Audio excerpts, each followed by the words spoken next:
반갑습니다. 반갑습니다. 무슨 뜻이라고 했어요, 제가? 신 같습니다. 반자가 신의 성품을 의미한다 그랬죠. 반갑습니다 하면 당신은 신 같습니다. 이런 뜻입니다. 신. 네. 인사 한번 해볼까요? 악수 한번 해보세요, 옆 사람하고. 이렇게 인사하세요. 당신은 신입니다. 이렇게 인사.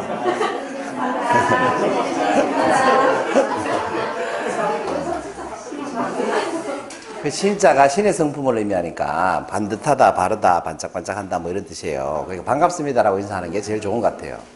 안녕하십니까 라고 인사하는 건 안 죽고 살아있네 이런 뜻이잖아요. 그죠?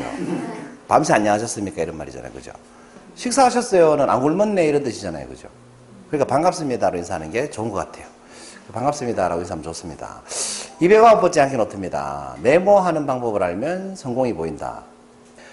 사진 하나 보여드릴게요. 디테가 좀 어때요? 어디서 많이 본 사람 같지 않아요? 네, 제 사진인데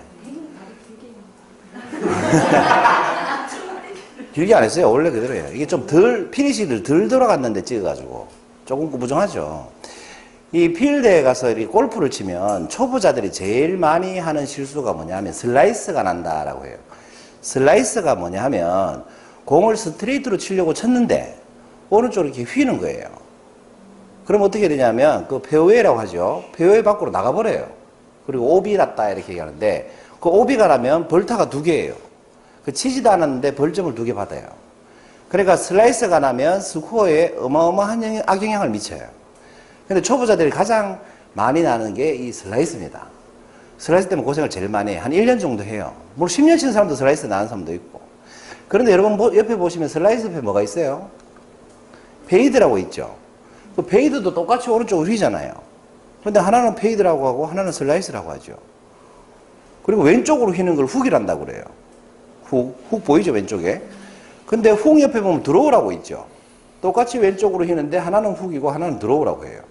종류가 9가지죠. 이게 구질이라고 하는데 골프에서는 구질이 이렇게 9가지로 나뉩니다. 어쨌든 둘 다 왼쪽으로 휘는데 하나는 훅이고 하나는 드로우고 둘 다 오른쪽으로 휘는데 하나는 슬라이스고 하나는 페이드죠. 무슨 차이가 있느냐. 다시 사진으로 돌아와서 제가 공을 딱 쳤는데 슬라이스가 나면 이렇게 돼요. 공이 페어웨이 밖으로 나가버리죠. 그럼 공도 잃어버려요.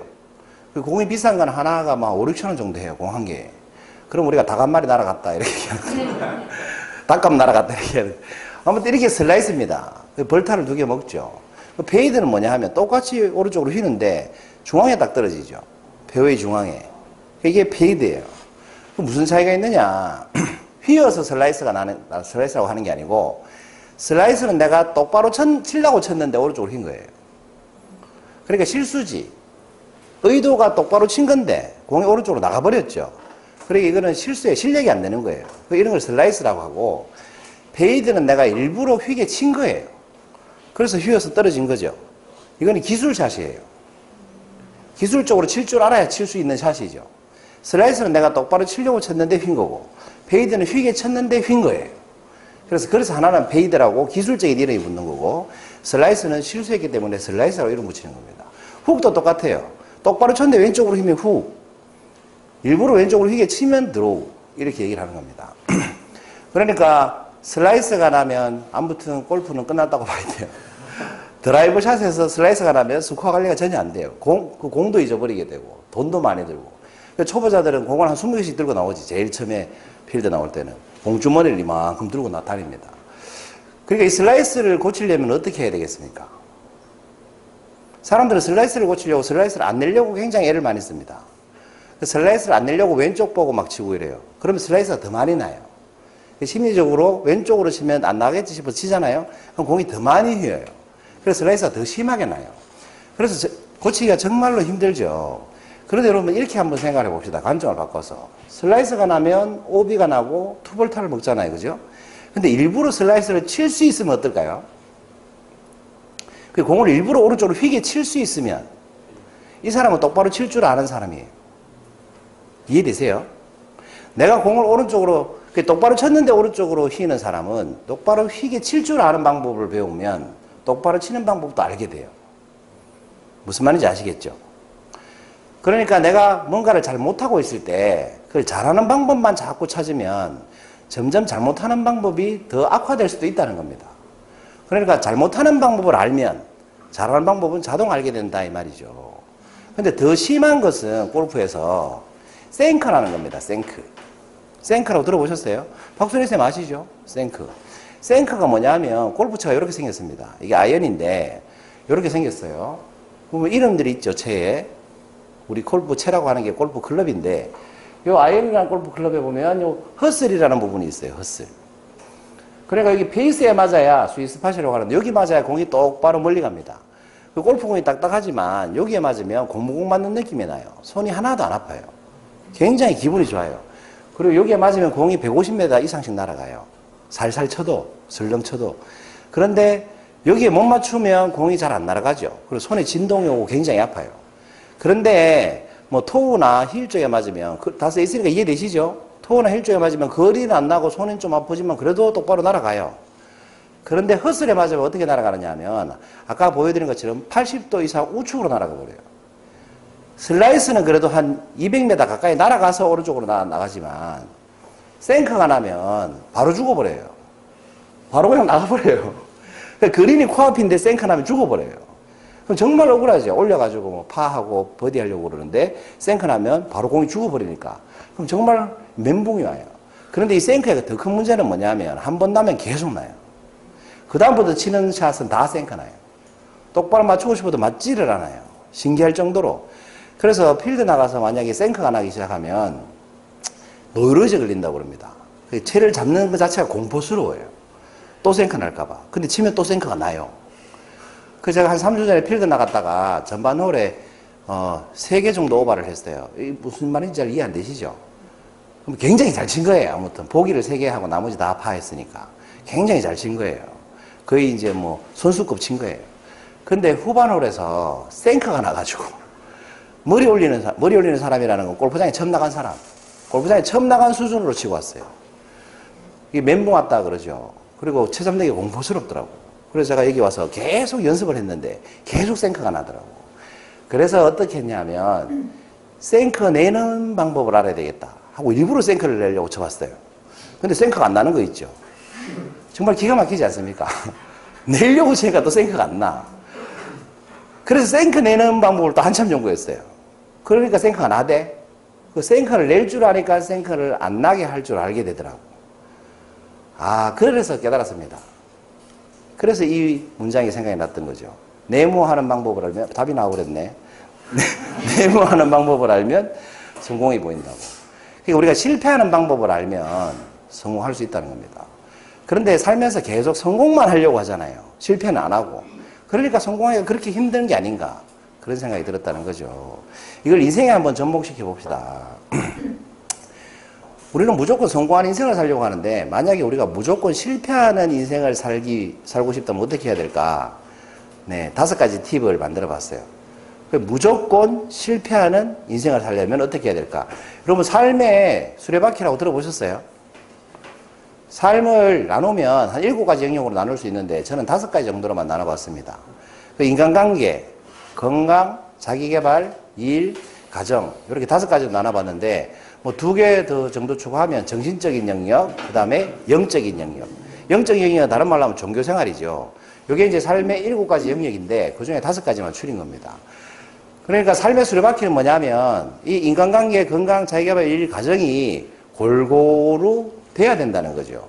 내가 만약에 일에만 미쳐 있으면 가정은 돌보지 않죠. 그러면 이게 수레바퀴라고 했을 때 굴러가질 않겠죠. 자기개발만 미쳐있고 일을 안 하면 뭐예요? 백수가 되죠. 그럼 경제적으로 어려워지겠죠. 그래서 이것들이 균형을 이뤄야 삶의 균형을 이뤘다 이렇게 얘기합니다. 그 어느 한쪽에 치우치면 그 삶이 제대로 굴러가질 않는다는 거예요. 그래서 일에 미친 사람은 가정이 힘들고 너무 가정적이면 사회생활이 안 되고 너무 종교에 미치면 일이 안 되고 그런 식으로 삶이 똑바로 굴러가질 않는다는 거죠. 그래서 모든 영역에서 균형을 이뤄야 되는데 이 제목이 무조건 실패하는 인생을 위한 5가지 팁이잖아요. 그럼 인간관계를 어떻게 하면 무조건 실패하겠습니까? 이용 가치가 있는 사람만 사귀라. 그럼 그 인생은 실패하겠죠. 나도 이용당하는 사람으로 살 테니까. 그렇죠? 그리고 우리가 평소에는 인간관계를 어떻게 하면 잘할까 이런 생각을 하고 살았잖아요. 지금 반대로 한번 생각해 보자는 거지. 그럼 건강하게 살아라가 아니라 어떻게 하면 건강을 망칠 수 있겠습니까? 실컷 먹고 운동은 절대 안 하면 돼요. 그렇죠? 건강 망치기 딱 좋습니다. 아마 나중에 저절로 굴러다닐 거야. 그렇죠? 자기개발을 그럼 어떻게 하면 될까? 뭘 해도 안 되니까 그냥 포기하고 아예 시작을 안 하는 거예요. 자기개발. 그리고 일은 어떻게 하면 됩니까? 돈 내는 일은 닥치는 대로 다 하는 거예요. 그럼 뭐 어떻게 돼요? 불법도 하게 되고 도박도 하게 되고 그렇게 되는 거예요, 사람이. 그럼 가정은 어떻게 해야 되나? 가족은 원수다 이렇게 생각하고 사는 거예요. 그러면 엉망진창 되겠죠? 그러니까 무조건 실패하는 인생을 살려면 삶의 균형이고 뭐고 간에 다 이렇게 하면 무조건 실패하는 인생이 된다는 거지. 그럼 우리가 이제 성공하는 방법 자동으로 아시지 않습니까? 제가 이렇게 말하니까. 그렇지 않나요? 인간관계 잘하려고 할 필요 없이 반대로 하면 되죠. 이용가치가 있는 사람한테만 잘해주고 사귀는 게 아니고 어떻게 해야 돼요? 먼저 베푸는 인간관계를 하면 돼요. 건강은 어떻게 하면 돼요? 조금 먹고 운동 많이 하면 돼요. 자기개발 어떻게 하면 돼요? 안 될지라도 포기 안 하고 계속 하면 돼요. 일은 어떻게 하면 됩니까? 돈 되는 일을 하는 게 아니고 가치 있는 일을 해서 돈이 따라오게 하면 되죠. 그리고 가정은 어떻게 해야 돼요? 원수가 아니라 사랑하면서 살면 되죠. 그래서 여러분 평소에는 우리가 성공하려고만 하고 뭘 해도 잘하려고만 하고 예를 들어서 여러분 오늘 나와서 강의를 하시더라도 강의를 잘하려고만 하시잖아요. 그러니까 그 강의가 힘든 거예요. 근데 나오셔가지고 만약에 이 강의를 오늘 뭐 처음 하신 강의인데 이 강의를 망치려고 한번 노력해 보시라는 거죠. 그럼 이 강의는 정말 잘합니다. 잘하려고 하니까 30분 해야 되는데 15분 만에 끝나보잖아. 근데 막 망치려고 하잖아요. 그러면 생각이 정말 많이 납니다. 뭔가 잡생각이 다 납니다. 그래서 어떻게 실패하냐면 30분 해야 되는데 50분 하게 됩니다. 제 말대로 한번 해보세요. 잘하려고 하기 때문에 긴장을 하게 되고 긴장하기 때문에 생각이 하나도 안 나는 거예요. 그래서 여러분 성공하고 싶으시면 성공하기 위한 노력도 중요하지만 반대로 어떻게 하면 실패하는지도 한번 연구해 보시라는 거죠. 그래서 제가 만든 어록이 있습니다. 오늘도 이런 어록을 한번 만들어 봤습니다. 성공은 성공만 하려는 사람에게 찾아오는 것이 아니라 실패하는 법을 아는 사람에게 찾아오는 것이다. 그래서 우리가 잘 되려고만 하고 성장하려고만 하고 성공하려고만 하기 때문에 삶이 좀 고달프고 힘들고 그렇지 않나 싶습니다. 오히려 실패하는 법을 연구하면 자동으로 성공하는 법은 알게 된다는 거죠. 그래서 여러분 확실하게 성공하고 싶으시면 확실하게 실패하는 법도 한 배 공부해 보시면 좋겠습니다. 감사합니다. 마치겠습니다.